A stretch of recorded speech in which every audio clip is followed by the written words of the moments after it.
I just think he, as we looked at the whole body of work, thought that he was just slightly ahead of Austin. And so it was a very close one. Like I told you guys the other day, it was very close, stayed that way, one of the closest that I've been involved with. They both did a tremendous job. At the end of the day, only one can do it. And we'll need them both to be successful this year, we know. And but Kyler's going to be the guy right now. What changed, or how did it evolve since Monday? Just a couple more practices, honestly. We put the same amount of weight or importance on each and every day. So I don't know that we learned just something earth-shattering here in the last 2 days. I think, again, it was getting a chance to see these guys in a little bit more of a prep mode. Getting to see them against a scout team, working against some of the, our upcoming opponents. So getting to see them a little bit in a different light, and then just gave us a little bit more to look back on and make our decision on. How did Austin take the news? Like any competitor you would expect. Handled it, in a very mature way. Certainly is disappointed, wants to play. For a guy like him, you can't sit there and say, well, what I did here over the last several months didn't work. What he did over the last several months did work. He's a much improved player. It's going to help him a lot going forward, and he's got to continue to bring the same mindset and attitude that he did throughout this entire competition, because regardless of anybody else, he has improved dramatically. And and he started it off today. He came out there on what we all know is a difficult day for him, and had a heck of a practice. How much do you think his improvement helped Kyler along? I don't know. I mean, the competition always helps. They probably helped each other. When you got two guys that are playing at a high level, nobody. They both understand somebody's not going to win this by default. It's sometimes you have only one good player, and it's pretty obvious. And regardless of what you say, it's clear to everybody, who it is, and that this guy's just a whole lot better. And that wasn't the case here. So they made each other better. They fed off of each other. When one of them would raise their game, the other one would answer back. And they both played at a high level. So it's made them better individually, and it certainly made this team better. How is this talk with Austin different compared to last year when you told him he was going to redshirt? It's a different, competition to be the starting guy is just different. There's a different feel to it. He's in a lot different place than he was. He was just coming off his first year of backing up Baker and still trying to figure it all out. That had been a little bit of a whirlwind for him, as we can all imagine. And and last year for his development, it made a lot of sense. This year was different because his approach was better. He's a much better player. He's more invested, more in tune with what we're doing. I mean, he played at a high level. So it was this one's always hard, no doubt, when both guys are playing at a high level. And but that's part of it. He gets it. We all get it. And he's going to have an important role going forward for this team. We're going to need him, and I think he'll be ready to respond when that time comes. What time did you? That he's been playing the best that he's ever played. Can you kind of put that in perspective, what you've seen different from him when you first arrived to now? He's certainly grown a lot. I think maturity-wise, he's grown a lot in every sense of it. I feel like the last 2 years were really good for him. He came in, came into A&M, so heralded, so much hype behind it, and then to be able to come here, kind of catch his breath, learn from this program, the culture in this program, from the people in it, to have different roles, from going to being a scout team guy and then being a backup last year. Those are roles that he's never had to have in his life. So that was all good for him, I think, to understand the whole process, what it really takes to be great. And so he's gotten a lot better. He's got a long ways to go. This is just a starting point here, but obviously I'm excited about his progress. What time did you let Kyler know, and can you guys take us through what that conversation was like? I got them both in this morning, late to mid-morning, and told them. That's pretty simple, just told them. I don't think it's situations like that guys, whether it's good news for them or bad news, I mean, these are, elite athletes. They're competitors. They don't want you to beat around the bush. They want you to just tell them straight, and that's what I did. And so told them both what the situation was, what the expectations were going forward, what we based the decision on, and then didn't spend too much on camp and the decision, all that. It was more, all right, that's all well and good now. Now, what do you need to do going forward? So that was, my approach with both of them. Separate conference. Touching on that, you talked last week about your last big quarterback battle at East Carolina and the way that shook out those first couple games. How do you keep Kyler sharp and improving and Austin engaged and ready if he's needed? Well, that's where the competition comes back because, they know that, we have two good players in there. And they know the expectation of just within this offense, the expectations we have as far as the quarterback's performance and our offense's performance. So they realize that. They realize that this is, this right now is for the next 10 days and then the first snap against FAU. And then after that, it's about, who's playing the best, who stays healthy, all those different things that are going to determine who plays. So this is, as we keep the competition always going here, no matter the position, no matter the time of the year. That's just what we believe in this program, and quarterback's no different. You look back on the leadership. What's that?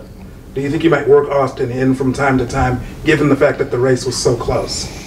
Yeah, I'd love to be able to work him in, So we got to see how games go, how the natural progression goes. But I'm very comfortable. I could have just easily said that he was going to be the quarterback and would have complete faith and confidence in his ability to lead us. Big part of these guys, whoever's going to get the job, they're going to be a new quarterback, hadn't played a lot.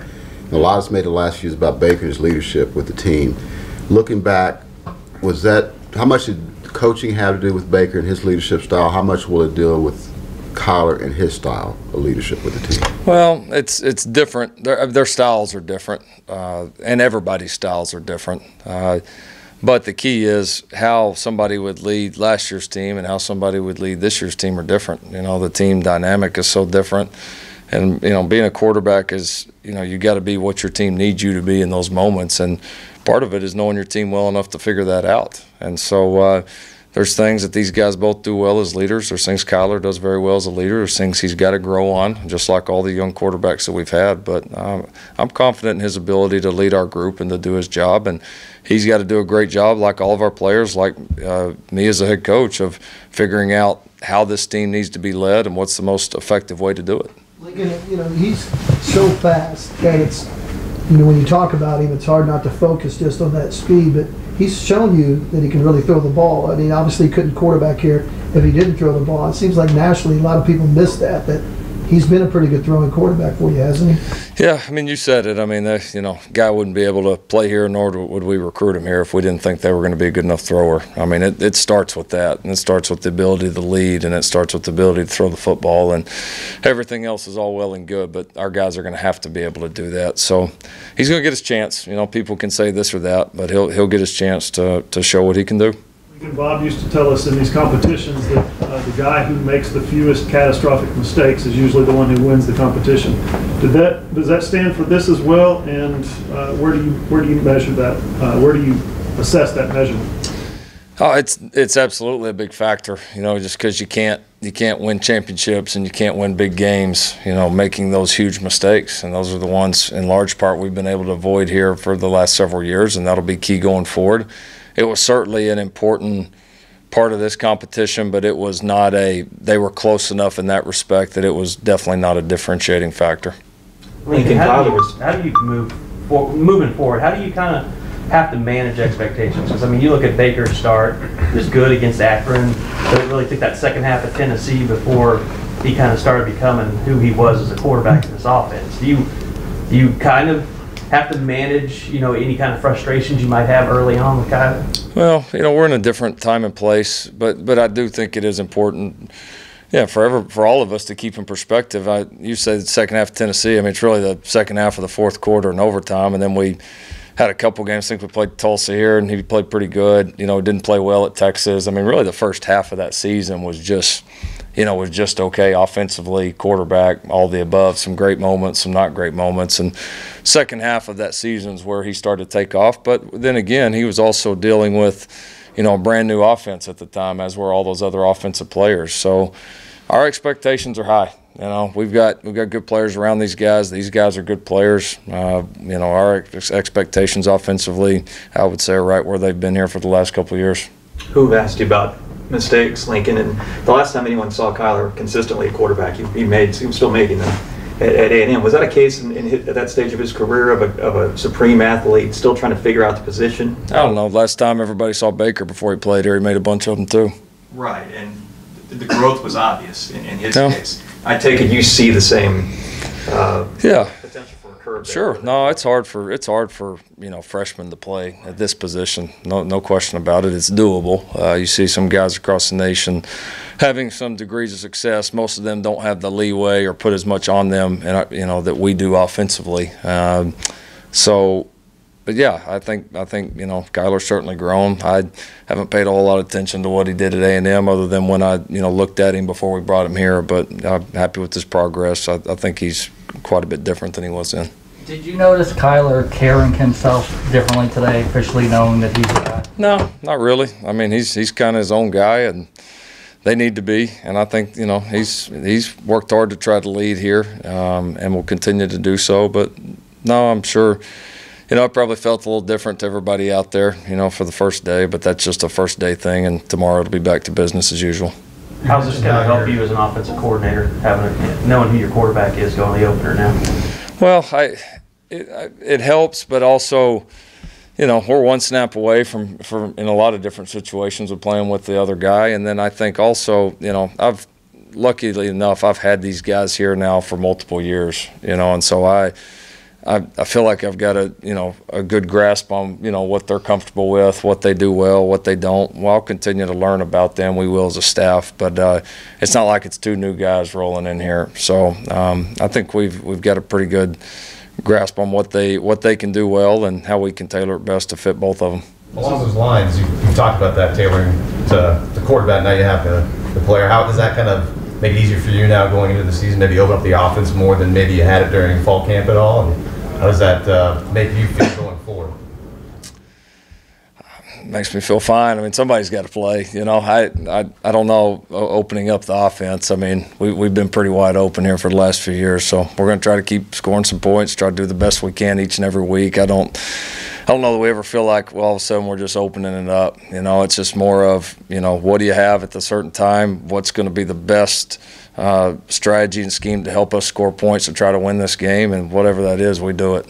This game is such a quarterback-driven game, and it's difficult to win if your starting quarterback is injured. What's your fear factor right now, your fear level of letting him run, letting him be the athlete that he is? I don't coach with fear. This is football. Things happen. Guys get nicked up. Guys, I mean, it's just part of the game, and I think that's why you recruit hard. That's why you have people behind them, because if you coach or play scared or with fear, then, it's hard to be very successful. I think you also got to be smart. Baker was a great example. It took him his first year. He took a lot of shots that were absolutely unnecessary, and so that's something that you've got to grow from. And so there'll be maybe not that. There'll be different things that we're going to have to learn and grow from. That's part of the process. But we're not gonna let fear take control of us there. We're gonna be aggressive. That's always been our mindset. First time you've had a running quarterback quite like this, do you have to temper your own expectations? Say we're absolutely not going to give him the ball 20 times a game, or is 6 too many, or do you have a number in your head? I don't have a number in my head. We're just trying to coach to win. And that's all of our players are on board with that. They understand that. That's just kind of the expectations when you walk in the door here. With Austin, you mentioned keeping him engaged during a season. You've mentioned before that maybe the door isn't shut that Kyler could come back, and you guys obviously have quarterbacks coming in all the time. What advice would you have to him staying engaged maybe over the next couple seasons that, this may not be his last quarterback battle? Oh, sure. Oh, it won't be. It won't be. He's too good of a player. And so I think he can't look at the results of today and say that what I've done over the last few months or through my career here has not worked. It has, and specifically what he's done over the last 4 or 5 months through this summer and in this fall camp, his rise has been as strong as anybody in our program. So if he continues to do that, great things are going to happen for that kid. Did he give you any kind of reaction at all when you gave him the news? Yeah, I mean, he's excited, but I mean, I think both those guys, regardless who I would have told the good news to, I think they both understand that the real work's ahead. And this is just part of the process. That's, again, it's where it goes back being good to having guys that have been through this program. They've played in games. They've backed up guys. They've seen a lot. Now, I know they've got to go do it, but, you know, they don't get too high or too low, and I think they understand, you know, everything that's getting ready to come at them. I think they understand that it's going to be a long process, and, you know, we're off to a good start, but we as a team and they as players have a long ways to go. Lincoln, now that you've named the starting quarterback, did you name the starting center to go along with that?